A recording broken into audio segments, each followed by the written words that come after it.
Bienvenidos a este espacio semanal de unidad, crecimiento y fortalecimiento en tu fe. Hoy te doy las gracias por conectarte y me gustaría que me acompañaras a esta reflexión que le hemos colocado por título Como viendo al invisible. El libro de Hebreos, capítulo 11, 27, contiene el tema de reflexión.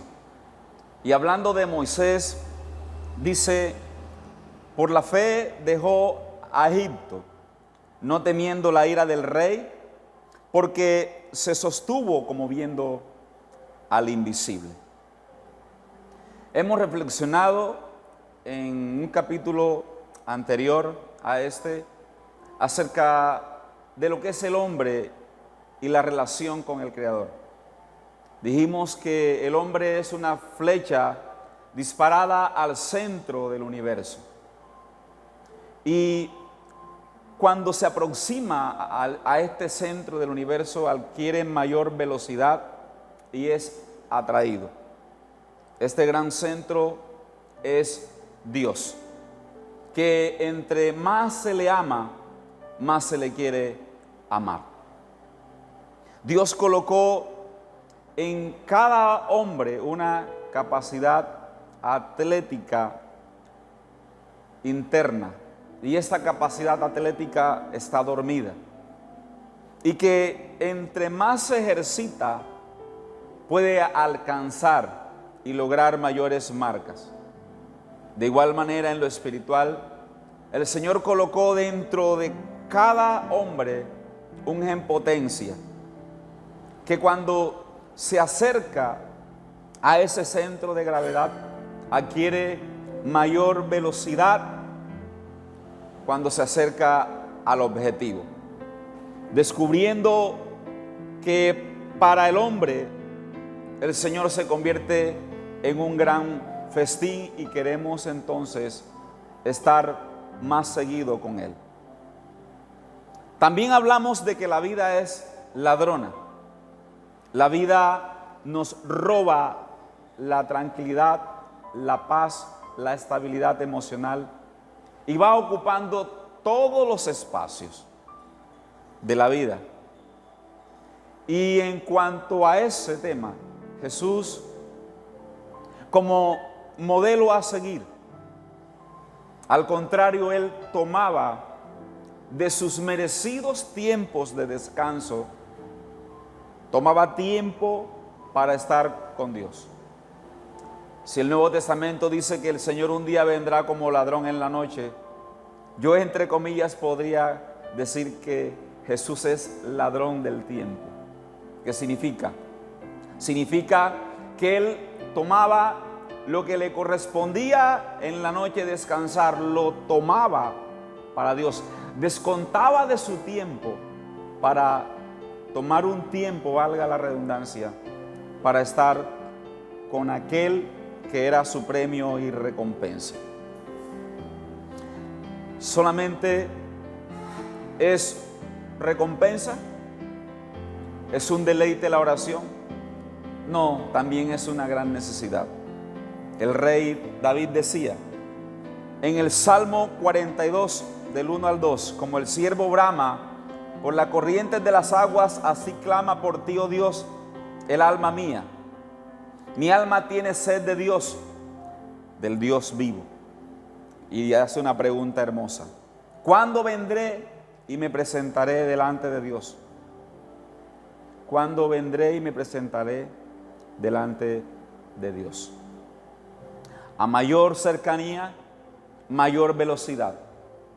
Dios te cautiva, te arrastra más hacia el fondo, más hacia adentro. En la oración hace que Dios sea más en nosotros. Es como si tuvieras una antorcha encendida dentro de un cuarto. Todo lo ves, todo lo comprendes y desde allí asumes con alegría cualquier circunstancia. que mientras otros no entienden, tú puedes verlo claramente. Y de esta manera, Dios te atrae, revoluciona y rompe y estalla el círculo de la vida.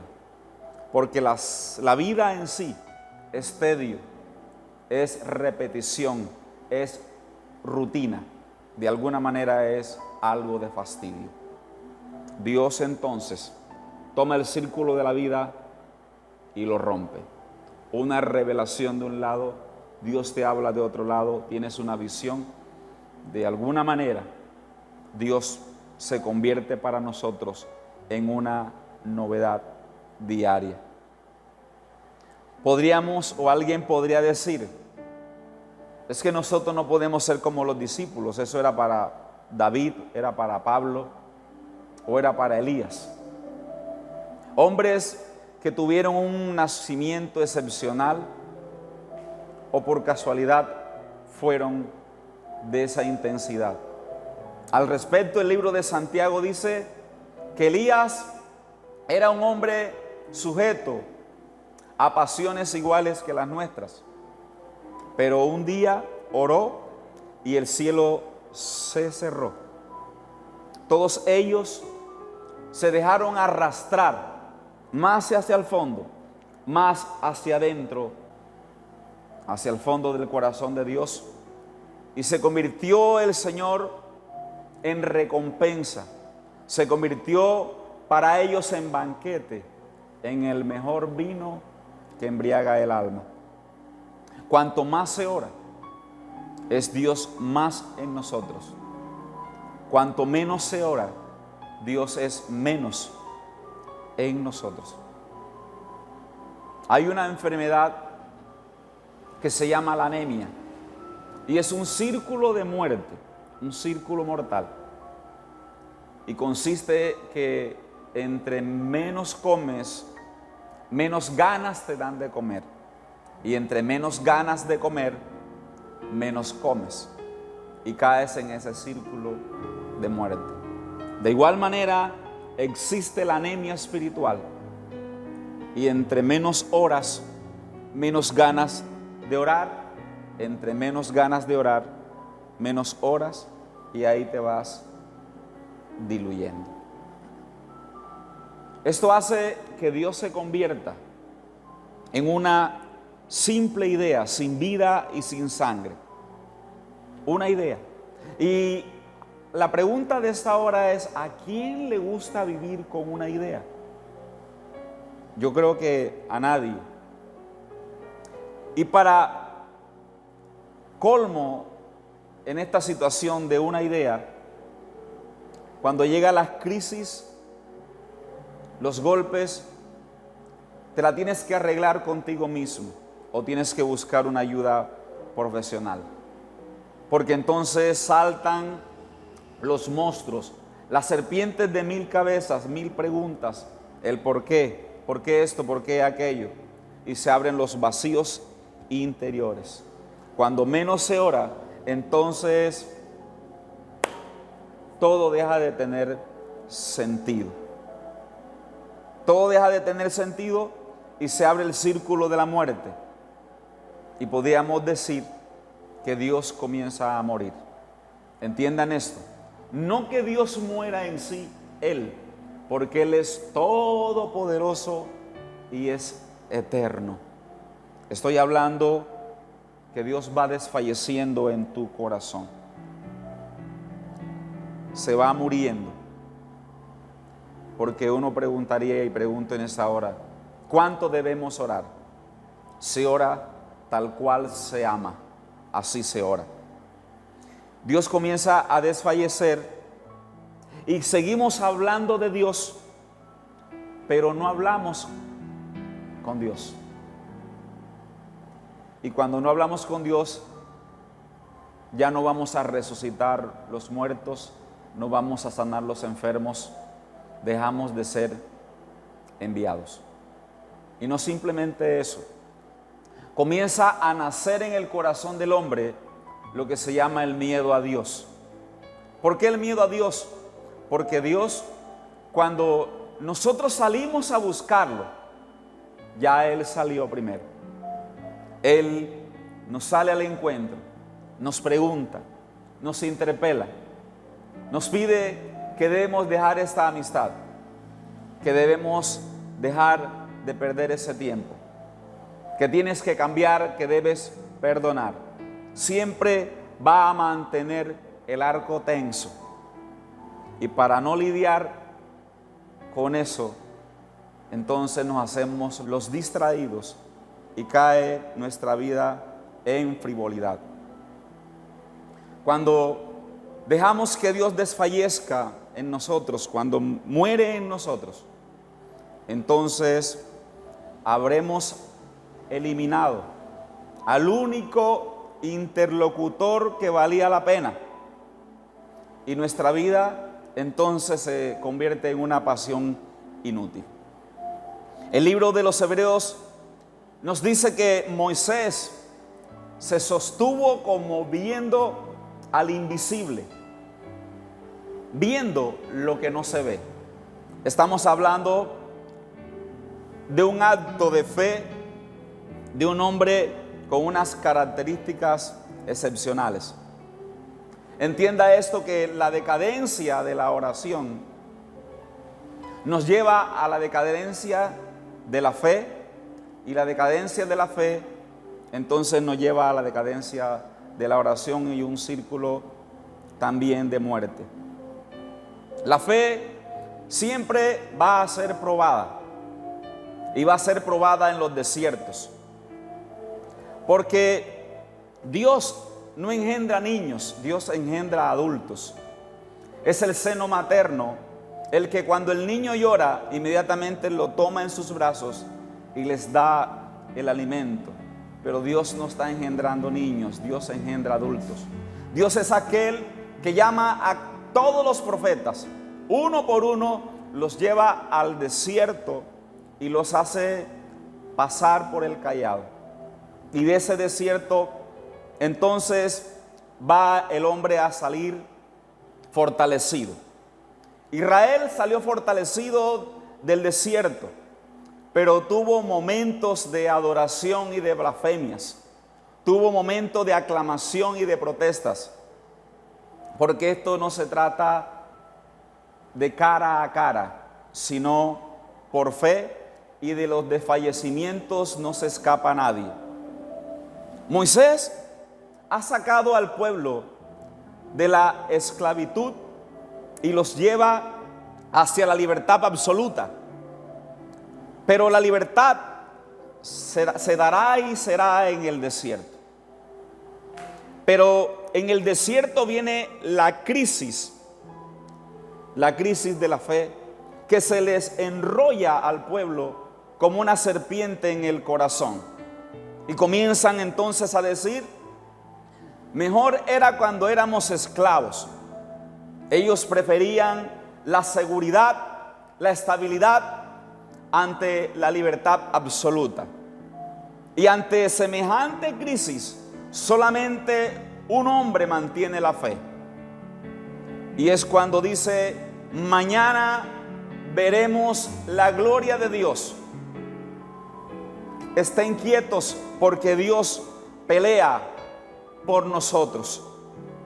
Ante esa proclamación, el pueblo se prendió en fuego, en alegría, y les volvió el aliento. Y ante sus ojos se desata un fenómeno nunca antes visto. Un desierto, detrás y delante un mar. Y en ese momento sopla un fuerte viento del sur. Atraviesa el mar y lo abre hasta el fondo y lo separa a lado y lado, toneladas de agua. Y la Escritura nos dice que pasaron a través de los muros de agua en seco. Y en este momento, ante esa gran señal, el pueblo creyó en Moisés, creyó en Dios también, porque necesitaron una señal para fortalecer su fe. Al respecto, el libro de Juan capítulo 20, 29 dice: Jesús le dijo: porque me has visto, Tomás, creíste. Bienaventurados los que no vieron y creyeron. Una señal para poder creer necesitó el pueblo. Continuaron entonces la peregrinación en el desierto del sur. Y una vez más, el silencio de la tierra y el silencio de Dios invade las almas allá en el profundo desierto del sur. Y sin provisión comienzan una vez más a preguntarse: ¿qué vamos a comer? La duda en sus mentes como ave de rapiña, y comienzan a ser invadidos todo el pueblo por la rebeldía y por la nostalgia. Y comienzan a decir: Moisés, nos trajiste para morir, para matarnos de hambre. Mejor era morir por las espadas de los egipcios. Mejor eran aquellas carnes, aquellos ajos, aquellas cebollas. Mejor era aquella comida. Moisés comienza a pensar y decir: no tengo nada que ver con sus murmuraciones. Mañana veréis la gloria de Dios, y sus ridículas murmuraciones serán silenciadas. Y precisamente al día siguiente, un extraño alimento cayó, maná del cielo, y por la tarde bandadas de codornices en la playa.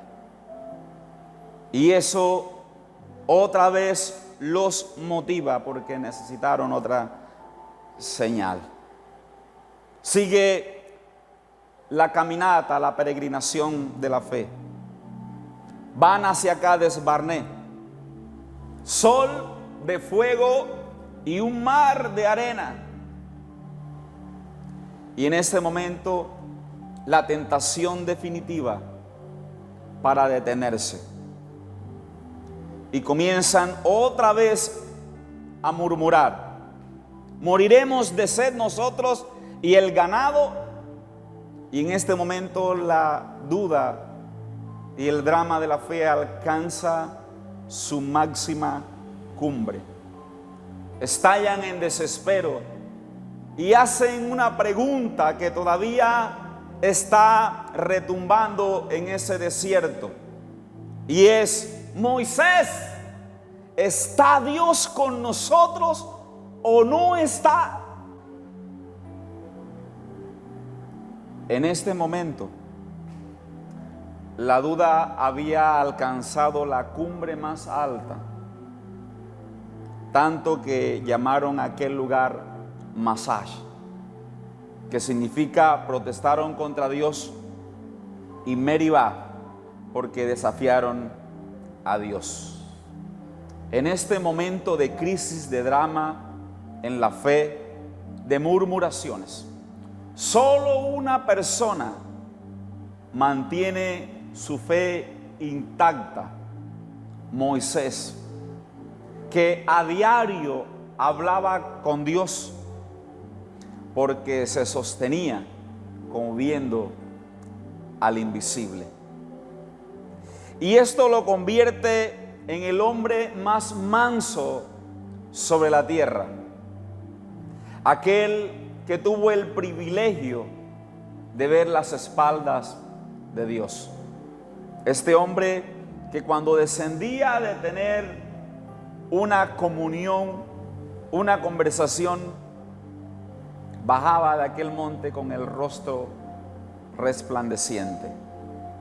De igual manera, Jesús nos enseñó la absoluta dependencia del Padre y una profunda devoción a la oración. Y fue esto lo que le ayudaba a sanarse y a caminar sobre esta tierra con éxito en este desierto, hasta el punto de estar sentado a la derecha del Padre y de tener el título de Rey de Reyes y Señor de Señores. Mi amigo, esta es una invitación para que vayamos más adentro, más profundo a ese gran centro de gravedad que es nuestro Dios. Que Él se convierta para ti en premio y recompensa, y que podamos tener tiempos de intimidad profundos con aquel que sabemos que nos ama. El apóstol Pablo, sabiendo esto, escribe a sus fieles en Tesalonicenses: orad sin cesar. Dios del cielo, te damos gracias en esta hora por esta reflexión que busca ejercitar nuestra fe y crecer en la oración, para que a través de la oración nuestra fe sea incrementada, mi buen Señor. Como el ciervo que brama junto a las corrientes de las aguas, así clama por ti, oh Dios, el alma mía. Mi alma tiene sed de Dios, del Dios vivo. Hoy nos presentamos delante de ti para que podamos unirnos como Padre e Hijo, que podamos sentir el abrazo tuyo, Señor, que abres el corazón para que nosotros nos sumerjamos en Él, en las profundidades de la riqueza y de la sabiduría, para que dentro de ella recibamos aliento, alimento, consuelo, que recibamos ese bálsamo y que podamos entender las circunstancias, porque comenzamos a recibir y a revelar todos los misterios que hay en ti en este momento de oración. Yo bendigo en esta hora a tu pueblo y declaro que comienza a nacer, Señor, una pasión, un amor por querer estar más intensamente contigo, ser atraídos por ti, que eres ese gran centro universal, y que todas las flechas, nosotros que hemos sido disparados, Señor, nos encontremos en ti y cada día más nos acerquemos a ti y te conviertas para cada uno de nosotros en premio y recompensa. Gracias, Señor, porque nos estamos acercando a ti y somos aceptos en el amado, en nuestro Señor Jesucristo. Muchas gracias, mi buen Dios. Amén.